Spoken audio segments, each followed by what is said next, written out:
नमस्कार, मैं शारदा चौधरी, सहायक आचार्य राजनीति विज्ञान, SK government girls college Sikar. आज अपन जिस बिंदु पर चर्चा करेंगे वो है सुरक्षा परिषद। यूएनओ के जो 6 अंग हैं उनमें से सुरक्षा परिषद सबसे महत्वपूर्ण मानी जाती है।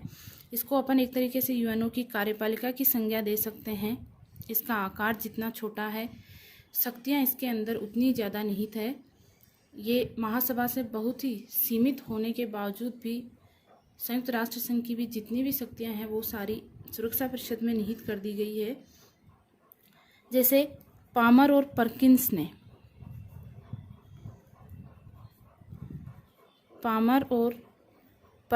ने सुरक्षा परिषद को संयुक्त राष्ट्र की कुंजी कहा है। संयुक्त राष्ट्र की कुंजी AH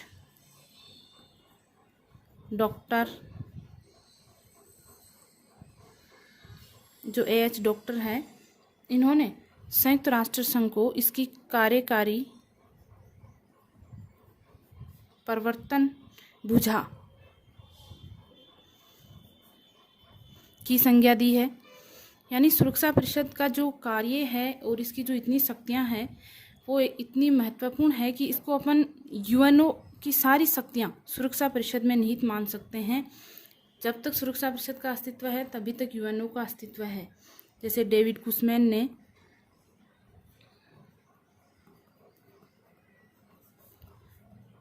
दुनिया का पुलिसमैन कहा है। दुनिया का पुलिसमैन की संज्ञा दी है। इस प्रकार अपन देखते हैं कि संयुक्त राष्ट्र संघ के सारे अंग जो 6 अंग है, चाहे वो कार्य करे या नहीं, संकट का समय हो या शांति का समय हो, सुरक्षा परिषद हर समय कार्य करती रहती है। ये हमेशा इसकी बैठक जो है वो कभी भी बुलाई जा सकती है या सत्र में रहती है। सबसे पहले अपन इसका देखेंगे संगठन, कितने इसकी सदस्य संख्या होती है और कितने इसमें सदस्य होते हैं। यूएनओ का जो चार्टर है उसके अनुसार सुरक्षा परिषद में शुरुआत में टोटल जो सदस्य संख्या थी वो थी 11, जिसमें 5 स्थायी सदस्य थे और 6 अस्थायी सदस्य थे।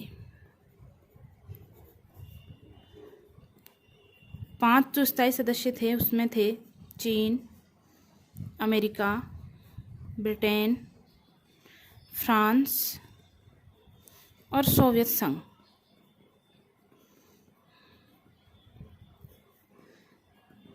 जब से संयुक्त राष्ट्र संघ की स्थापना हुई है तब से लेकर आज भी ये 5 यही स्थायी सदस्य हैं। जो बड़ी उस टाइम की महाशक्तियाँ थी ये इनके 5 स्थायी सदस्य हैं और 6 अस्थायी सदस्य थे। यानी कुल जो सदस्य संख्या हुआ करती थी वो 11 थी, लेकिन 1965 में यूएनओ के चार्टर में संशोधन किया गया और ये जो 6 अस्थायी सदस्य थे इनकी संख्या बढ़ाकर 10 कर दी गई। तो वर्तमान में जो सुरक्षा परिषद की कुल सदस्य संख्या है वो है 15, जिसमें से 5 स्थायी सदस्य हैं और 10 अस्थायी सदस्य हैं। फिर अपन ये देखते हैं कि देखिए जो ये 10 अस्थायी सदस्य हैं ये कैसे चुने जाते हैं। 10 अस्थायी सदस्यों में से 5 जो सदस्य हैं वो चुने जाते हैं एशिया अफ्रीका महाद्वीप से। 5 सदस्यों का जो चुनाव है वो एशिया अफ्रीका महाद्वीप से किया जाता है। 2 सदस्य है वो लैटिन अमेरिका महाद्वीप या जिसको अपन दक्षिण अमेरिका भी बोलते हैं, वहाँ से इसका निर्वाचन इनका किया जाता है। 1 सदस्य है वो पूर्वी यूरोप से चुना जाता है और 2 सदस्य पश्चिमी यूरोप या बाकी जो शेष राज्य हैं उनसे चुने जाते हैं। पश्चिमी यूरोप से ये 2 सदस्य और बाकी जो अन्य राज्य हैं वहाँ से ये चुने जाते हैं। अब देखिए इन 10 अस्थायी सदस्यों का निर्वाचन, है वो महासभा कौन करता है? महासभा करती है और अपने 2/3 बहुमत से करती है। कितने बहुमत से करती है? 2/3 बहुमत से करती है। 2 वर्ष के लिए करती है, यानी प्रति 2 वर्ष बाद जो सदस्य है ये हट जाते हैं और उतने जो सदस्य हैं वो बाकी 1/3 सदस्य वो चुन लिए जाते हैं। अब महासभा जब इन 2 वर्ष के लिए अपने 2/3 बहुमत से जो नए सदस्यों का चुनाव करती है उस समय ये ध्यान रखती है कि उस राष्ट्र ने अंतर्राष्ट्रीय शांति और सुरक्षा के लिए कितना कार्य किया है, या फिर भौगोलिक क्षेत्रों का प्रतिनिधित्व कि उस एशिया अफ्रीका महाद्वीप से यदि कोई सदस्य चुना जाना है तो वहाँ के जो देश है उनको भौगोलिक रूप से भी उनको प्रतिनिधित्व मिले, इस तरीके से ये इनका निर्वाचन करती है। एक जो महत्वपूर्ण बात यह है कि यदि कोई सदस्य देश जिस वर्ष चुना गया है वह उसी वर्ष पुनः, यदि उसका कार्यकाल पुनः उसी वर्ष, जैसे 2 वर्ष का कार्यकाल था, यदि समाप्त होता है तो उसी वर्ष वह पुनः सदस्य नहीं चुना जा सकता। हालांकि 2 साल 3 साल बाद में वह वापस सदस्य चुना जा सकता है। यहाँ पर यदि अपन अस्थायी सदस्यों में भारत का देखें तो भारत प्रथम बार 1950-51 में, प्रथम बार जो भारत सुरक्षा परिषद का अस्थायी सदस्य चुना गया था 1950-51 में चुना गया था। अब तक भारत जो है वो 8 बार इसका अस्थायी सदस्य चुना जा चुका है। 2011-12 के लिए ये 7वीं बार भारत सुरक्षा परिषद का अस्थायी सदस्य चुना गया था और अभी हाल ही में जून 2020 में भारत को सुरक्षा परिषद के अस्थायी सदस्य के रूप में 8वीं बार चुना गया है। तो अब तक जो भारत है वो 8 बार सुरक्षा परिषद का अस्थायी सदस्य चुना जा चुका है। 8वीं बार भारी बहुमत से जो है अस्थायी सदस्य के रूप में चुना गया है। दूसरा अपन इसका देखते हैं सुरक्षा परिषद की कार्य प्रणाली, किस तरीके से ये कार्य करती है। एक तरीके से ये निरंतर कार्य करने वाला संगठन है, अंग है संयुक्त राष्ट्र संघ का। निरंतर जो ये कार्य करता रहता है, स्थायी रूप से ये 70 में रहता है। फिर भी इसकी जो है, हालांकि 14 दिन में एक बार बैठक होती है, एक बार जो इसकी 14 दिन में एक बार बैठक होती है। फिर भी यदि अंतर्राष्ट्रीय शांति और सुरक्षा को कोई खतरा है और यदि आवश्यक हुआ तो अल्प सूचना के आधार पर भी 24 घंटे के अंदर जो है इसका सम्मेलन जो बुलाया जा सकता है, बैठक है वो बुलाई जा सकती है। अब देखिए एक महत्वपूर्ण जो बात है वो ये कि जब कभी सुरक्षा परिषद में किसी ऐसे विषय पर विचार हो रहा हो या चर्चा हो रही हो जिसमें कोई सदस्य जो सुरक्षा परिषद का सदस्य नहीं है, वो यूएनओ का सदस्य, सुरक्षा परिषद का सदस्य नहीं है, तो वो वहाँ पर यदि उससे संबंधित सुरक्षा परिषद में कोई चर्चा हो रही है, बहस हो रही है, तो वो भाग ले सकता है, बैठक में भाग ले सकता है। लेकिन वह वहाँ पर जब मतदान की बारी आएगी तो वह मतदान नहीं कर सकता। अब देखिए सुरक्षा परिषद के कार्य या इसका क्षेत्राधिकार क्या कार्य करती है और किस तरीके से ये कार्य करती है। सबसे महत्वपूर्ण जो सुरक्षा परिषद का कार्य है वो यही है अंतर्राष्ट्रीय शांति और सुरक्षा को बनाए रखना। और इसके लिए सुरक्षा परिषद कई प्रकार के तरीके अपनाती है। तो अंतर्राष्ट्रीय शांति और सुरक्षा को बनाए रखना सुरक्षा परिषद का सबसे महत्वपूर्ण कार्य है। सबसे पहले अपन इसके जो कार्य है वो देखते हैं। नए जो सदस्य हैं, यदि यूएनओ की जो नए देश हैं वो सदस्यता लेना चाहते हैं तो नए राष्ट्रों को संयुक्त राष्ट्र की सदस्यता प्रदान करने का कार्य है वो महासभा के साथ मिलकर ये करती है। नए राष्ट्रों को सदस्यता दिलाने का कार्य है सुरक्षा परिषद द्वारा ही किया जाता है। इसके अलावा महासचिव का चयन करना है। यूएनओ के जो सचिवालय का प्रधान होता है या यूएनओ का जो महासचिव है उसका चयन करना है, तो ये भी सुरक्षा परिषद और महासभा मिलकर करती है। तीसरा जो इसका कार्य है वो ये है कि अंतर्राष्ट्रीय न्यायालय के न्यायाधीशों का चयन, अंतर्राष्ट्रीय न्यायालय के न्यायाधीशों का चयन भी सुरक्षा परिषद द्वारा किया जाता है। अंतर्राष्ट्रीय न्यायालय के न्यायाधीशों का चयन सुरक्षा परिषद का जो महत्वपूर्ण कार्य है वो जो अपन ने देखा अंतर्राष्ट्रीय शांति और सुरक्षा को बनाए रखना। इसके लिए देखिए सुरक्षा परिषद प्रमुख रूप से अंतर्राष्ट्रीय जो भी विवाद होते हैं उनको निपटाने के लिए, अंतर्राष्ट्रीय विवादों को निपटाने के लिए 4 तरीके अपनाती है।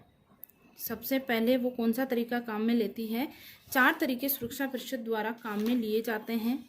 सर्वप्रथम सुरक्षा परिषद संबंधित राष्ट्र जो होते हैं जिनके बीच में विवाद है या कोई चल रहा है सीमा को लेकर, या जो भी इनके बीच में आर्थिक रूप से कोई विवाद है, तो उनको ये कहा जाता है कि आप आपसी वार्ता करें या फिर पत्र व्यवहार के माध्यम से उस विवाद को सुलझा लिया जाए। ये तरीका है जो सुरक्षा परिषद द्वारा अपनाया जाता है।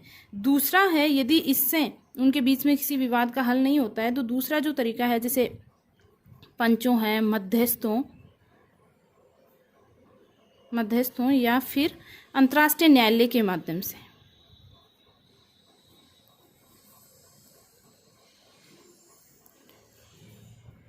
मध्यस्थ यानी जैसे सुरक्षा परिषद किन्हीं दो देशों के बीच में कोई विवाद है तो उनके लिए किसी तीसरे जो राष्ट्र है उसको नियुक्त कर देगी और उसके माध्यम से उस विवाद को सुलझाने का प्रयास करेगी। यदि ये दूसरा प्रयास भी असफल रहता है तो तीसरे प्रयास के रूप में या प्रभावी रूप से वह दोषी जो राष्ट्र है उसके विरुद्ध आर्थिक प्रतिबंध लगाती है। दोषी राष्ट्र के विरुद्ध क्या करती है? आर्थिक प्रतिबंध लगाती है ताकि वह राष्ट्र मजबूर होकर या परेशान होकर वह उनको बातों को मान ले।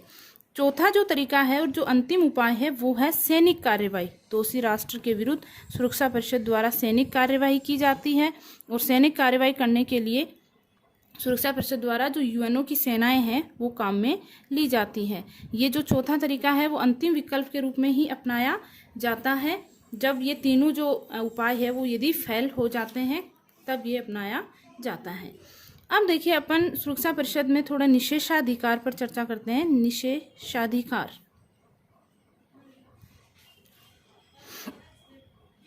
निषेधाधिकार जिसको अपन वीटो बोलते हैं, ये क्या है?